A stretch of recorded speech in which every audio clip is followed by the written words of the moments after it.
Assalamualaikum dan salam sejahtera kepada semua yang menonton video ini. Hari ini kita akan membincangkan satu soalan lagi, iaitu soalan berkaitan pecahan, garis nombor pecahan. Rajah 1 menunjukkan satu garis nombor. Cari nilai Q. Untuk menjawab soalan ini, ada dua langkah yang perlu kita lakukan. Yang pertama sekali adalah satu, kita perlu samakan penyebut. Yang kedua, kita perlu lengkapkan urutan pecahan. Yang pertama, kita perlu samakan penyebut, dan yang kedua, kita perlu lengkapkan urutan pecahan. Baiklah, kita masuk pada nombor pecahan dahulu. 1/3 dan 1/2 ini adalah nombor pecahan yang kita panggil sebagai pecahan wajar. Nombor pecahan ini terdiri daripada dua nombor, iaitu nombor pengangka iaitu nombor di atas, dan nombor penyebut. Nombor penyebut adalah nombor yang berada di bawah pecahan tu. Jadi penyebut di sini adalah 3 dan 2 lah. Okey, jadi langkah pertama kita kena samakan penyebut. Kenapa kita perlu samakan penyebut? Supaya kita boleh melengkapkan urutan pecahan ini. Untuk pecahan ni kita tak boleh terus lengkapkan, kita tulis 1/3, kemudian 1/2, kemudian kita tulis pula 1/1. Ini adalah urutan yang salah. Kita kena tukarkan dahulu kepada penyebut yang sama, barulah kita boleh lengkapkan urutan nombor. Cara untuk menukarkan penyebut ini supaya sama adalah kita kena guna sifir. Kita tengok penyebut sekarang ada 3. Penyebut ada 3, satu lagi adalah 2. Jadi kita kena tengok sifir 3 dan sifir 2. Sifir 3 dan sifir 2. Okey, kita senaraikan sifir 3, 6, 9, dan sifir 2, 4, 6, 8. Kita tengok sifir 3 dan sifir 2. Ada tak dalam sifir 3 dan sifir 2 nombor yang sama? Ada, iaitu nombor 6. Nombor 6 ini terdapat dalam kedua-dua sifir. Sifir 3 pun ada, sifir 2 pun ada. Bermaksud pecahan ini 1/3 dan 1/2 kita kena tukarkan penyebutnya supaya menjadi 6. Cikgu sambung sebelah. Supaya menjadi 6. Jadi 1/3 kita nak tukarkan menjadi penyebut 6. Itu pertama. Dan satu lagi adalah 1/2 kita nak tukarkan juga penyebut menjadi 6. Bagaimana kita nak tukarkan 1/3 ini menjadi pecahan per 6? Penyebut kita dah tahu dah, kita nak tukar kepada 6. Langkahnya masih sama juga, kita kena gunakan sifir darab. 3 darab apa menjadi 6? 3 darab 2 menjadi 6. Dalam pecahan, apabila nombor bawah didarab dengan 2, atas pun kita kena darab dengan 2. Dia kena adil lah. Atas darab 2, bawah pun darab 2. Jadi kita selesaikan pecahan ini. 1 darab 2, jawapannya adalah 2. Dapatlah kita 2/6. Sekarang kita tengok 1/2 pula. 1/2 kita nak tukarkan menjadi pecahan per 6. Kita kena gunakan sifir darab. 2 darab apa? Dapat 6. 2 darab 3. Kalau bawah darab dengan 3, atas pun mesti darab dengan 3. Kita mesti adil lah. Atas darab 3, bawah darab 3. Kalau bawah darab 5, atas pun darab 5. Kemudian kita selesaikan pecahan. 1 darab 3 adalah 3. Dapatlah kita 3/6. Pecahan yang kita dapat ini 2/6 dan 3/6. Ini yang kita panggil sebagai pecahan setara.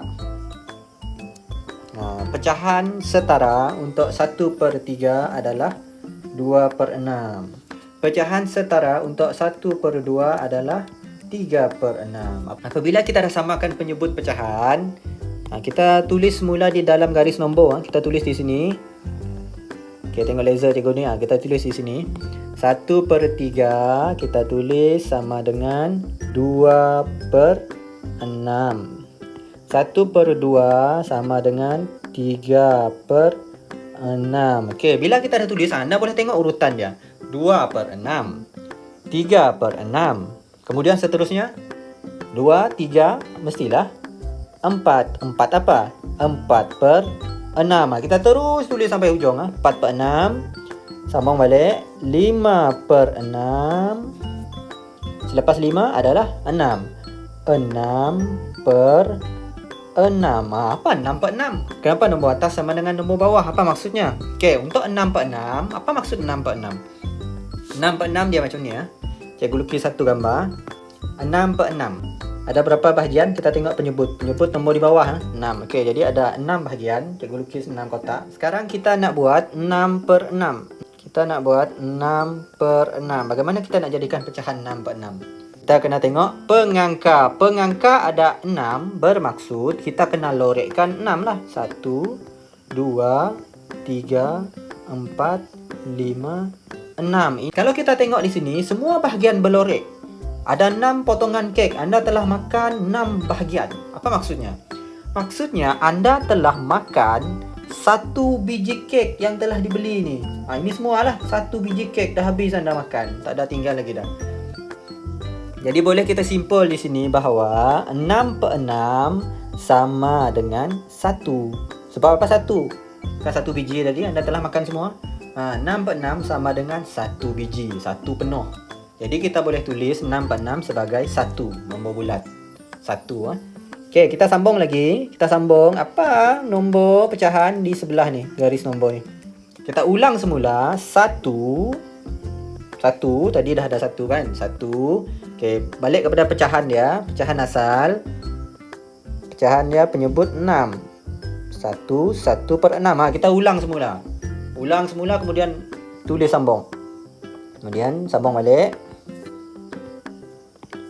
1, 2 per 6. Dan sampailah ke Q1, 3 per 6. Okey, jadi kita dah dapat Q. Kita dah dapat Q. Cikgu bawa ke bawah. Cikgu tulis sini. Q sama dengan 1, 3 per 6. Dapat dah nilai Q. Kita tengok jawapan. Ada tak 1, 3 per 6? A 1, B 1 per 6, C 1 per 3, D 1 per 2. Mana jawapan dia? Jawapan dia tak ada sebab apa? Sebab cikgu dah beritahu sebelum ini, apabila kita dapat pecahan, kita mesti pastikan pecahan itu adalah pecahan termudah. Dia dah nombor dia dah kecil dah. Bagaimana kita nak dapatkan pecahan termudah untuk 3 per 6? Guna sifir cikgu. Kita cari sifir apa? Ada banyak cara untuk permudahkan. Tapi dalam soalan ni, sebenarnya kita dah tak perlu pemudahkan. Kita dah ada dia punya shortcut. Shortcut dia di mana? Shortcut dia ada di dalam garis nombor yang kita telah buat. Garis nombor yang kita tengah buat ni, cikgu dah buat ni. Tengok laser cikgu ni. Okey. Sini kita dapat 3 per 6. Pecahan setara untuk 3 per 6 di bawah dia adalah 1 per 2. Ini maksudnya sama ni. Jadi pecahan kita sama dengan 1. Okey, ni adik dia. Ni adik. 1 per 2. Dapatlah kita 1 per 2. Tak perlu pemudahkan sebab kita dah dapat shortcut. Jalan ringkas. Jadi tengok ABCD apa jawapannya? Jawapannya adalah D. Begitulah cara kita nak jawab soalan berkaitan garis nombor pecahan. Langkah dia selalunya, apabila jumpa garis nombor pecahan, anda mesti samakan penyebut untuk semua pecahan. Kalau anda tak samakan, kita tak boleh teruskan garis nombor tu. Urutan tu kita tak boleh selesaikan. Macam yang cikgu tunjukkan tadi. 1 per 3, 1 per 2, sini 1 per 1, sifar per sifar. Ini silap. Ini bukan langkah yang betul. Kena pastikan penyebut adalah sama sebelum kita menyelesaikan urutan. Begitulah cara untuk kita menyelesaikan soalan ini. Itu sahaja. Terima kasih kerana menonton. Jumpa lagi.